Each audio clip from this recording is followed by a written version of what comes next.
Being a future king of Great Britain, defender of the faith and owner of all the dolphins comes with some nifty perks, like getting one's own navy and claiming ownership of the world's most valuable stamp collection.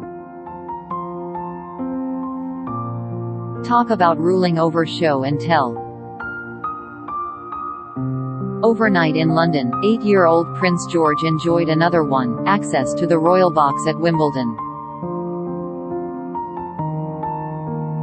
The only young'uns ever allowed to seat their titled derrieres on the famous Lloyd Loom chairs for an afternoon of good showing, and hearty clapping are the youngest members of the House of Windsor.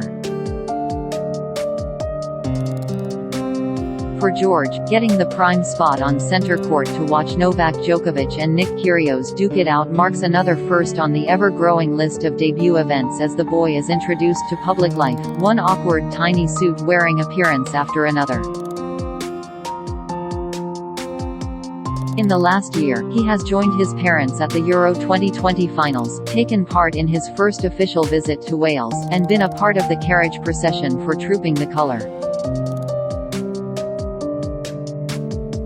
At first glance, the Year 4 boys Wimbledon turn as a sad facsimile of his own father's when a young Prince William made his first appearance at the legendary sporting event in 1991. The only saving grace? The style of double-breasted suit William was required to wear has happily gone the way of the fax machine. This situation would all be a bit of a depressing one where we could haul out something like the more that changes, the more that stays the same, except for one thing. A video in fact, coming at under a minute and popping up on Twitter. The video, which appears to have come from the BBC broadcast of the event, shows Kate, Duchess of Cambridge and George arriving via their usual hulking black Range Rover. Does the royal family buy them by the dozen? First, Kate shakes hands with one of the military personnel who serve as stewards during the tournament, saying, "Very nice to see you again," before introducing her son with, "This is George."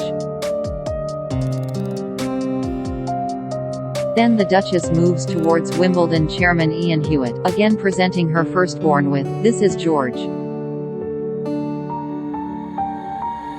All hail just George. Where oh where has the kid's title gone? The situation is curiously reminiscent of that in 2020 when his uncle Prince Harry undertook one of his final events as frontline working member of the royal family at popping up at a sustainable tourism conference in Edinburgh. Their host Ayesha Hazarika told delegates before he took to the stage, "He's made it clear that we are all just to call him Harry." But the introduction of just George is not a slip-up or can simply be put down to the fact that the boy is barely out of short pants. What has emerged out of Kensington Palace in recent months is a clearly discernible shift, and one that has seen the Cambridge family's titles start to disappear. To understand why this is happening, you need to rewind a few months back, in the wake of William and Kate's debacle of a Caribbean tour. Rather than returning to the UK basking in the glow of the adoration of the Commonwealth and with pleasant new tans, they landed back in London chastened and having notched up the biggest and most public fail of their careers. From takeoff, the 8-day trip did not go to plan. Before they had even landed at their first stop, Belize, it emerged that they had cancelled the first event on their itinerary, visiting a cacao farm, because they would face protests over the ownership of the land. Rather than engage with the protesters, red pens came out, scratching the outing. It made the couple look evasive and uncomfortable in the face of criticism, and that moment set the tone for the tour. Faced with the issues of slavery reparations and simmering anger over the royal family's colonial past, William and Kate looked woefully out of their depth. As they flew back to the UK, the Duke put out a highly unusual statement saying that overseas tours were an opportunity to reflect, and that he and his wife saw their jobs as serving the people, in whatever way they think best, by using the platform we are lucky to have. Since then, various reports have emerged suggesting that some very serious soul-searching has been going on inside the Cambridge office of the sort that might involve a whiteboard and more than one family-sized pack of Waitrose shortbread. One of things on the chopping block? Their titles. Not forever, mind you, or in ever setting, but a broader repositioning of the duo. Adios staid formality and welcome to the just William and Kate era. A royal source told the Mirror in May, when the team arrived back in London, the couple had a debrief with aides. The general consensus was that the tour seemed out of date, out of touch, too formal and stuffy. So now it's more Wills and Kate, instead of the Duke and Duchess of Cambridge. Just call me Wills type of thing.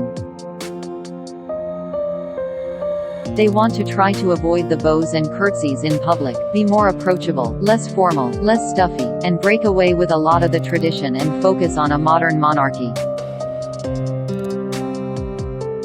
That goal, of creating a modern monarchy, is one that William and Kate have been plugging away on for a while, but what their Caribbean tour did was add a certain urgency to the project. You can see signs of the evolution in the Cambridge's official Twitter account. In the past, the posts were only very rarely signed by the couple and read as if their pluckiest intern had been left in charge of their social media channels for the day. However, in recent months we have started seeing far more tweets that finish with W&K. For example, when they made a rare political statement when Russia invaded Ukraine, fishing with, "Today we stand with the President and all of Ukraine's people as they bravely fight for that future WC." In only the last week, the couple paid tribute to Dame Deborah James after losing her cancer battle, posting, "Deborah was an inspirational and unfalteringly brave woman whose legacy will live on." WC. When Prime Minister Shinzo Abe was murdered last week, we got, "I won't forget the warmth and generosity he extended to me during my visit to Japan in 2015. My thoughts are with his family and the people of Japan." To some this might all seem like a very minor tweaking to the royal status quo, but to me this points to a much more interesting and far-reaching paradigm shift. William and Kate would seem to be acutely aware that the survival of the monarchy does not rest on how many doll-like dresses the Duchess can humanly wear or how many billions of dollars of tourism revenue they are responsible for, or even how enthusiastically they can sell their normal family shtick to the people. The British royal family receives about $151 million annually, and what the Cambridges are trying to do is create an institution that is a good return on investment for UK taxpayers. That means ensuring that the royal family is seen as a genuinely useful addition to contemporary society, one which makes a palpable difference. Nothing would bring about the demise of the crown faster than if the Windsors were generally viewed as a bunch of overprivileged toffs who enjoy all the fringe benefits of royalty and in return will deign to open a bridge every now and then. You would not think it to look at the Cambridges sometimes, two adults whose knees have not been seen in public since One Direction started going through puberty, but William and Kate are shaping up to be the most radically subversive members of the royal family in centuries.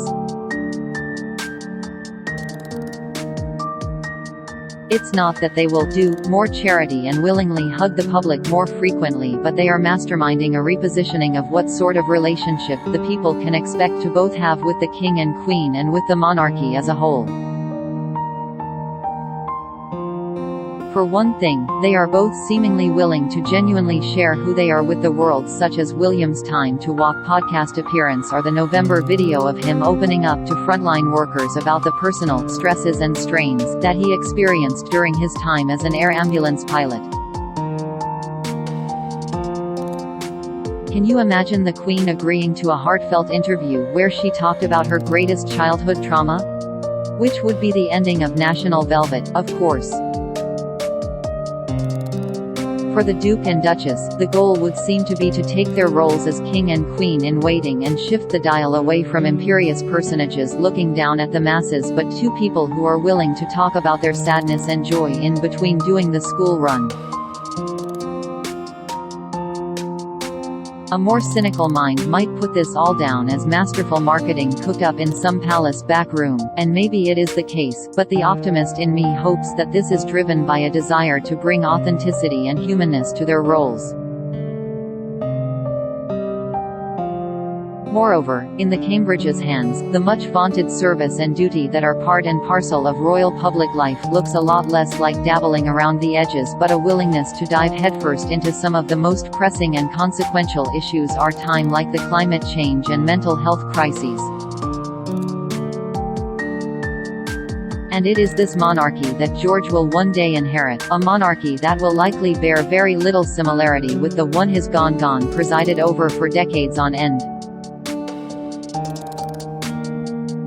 Sure, there will always be the pomp and circumstance of big days like Trooping the Colour and the immutable roster of somber events of state he will have to take part in, like the ceremony at the Cenotaph for Remembrance Day, but in the months in between those outings, in the hundreds of other days George will have at his disposal, it will be another question entirely. If William and Kate's project right now continues on the same trajectory, the monarchy their son will oversee will be much more of a living and breathing concern than a moribund hangover of a long-gone Britain. And after all of that, if a hard-working king or queen might fancy a day out at Wimbledon in the royal box every so often, then, well, that seems more than reasonable. More shampoo, anyone?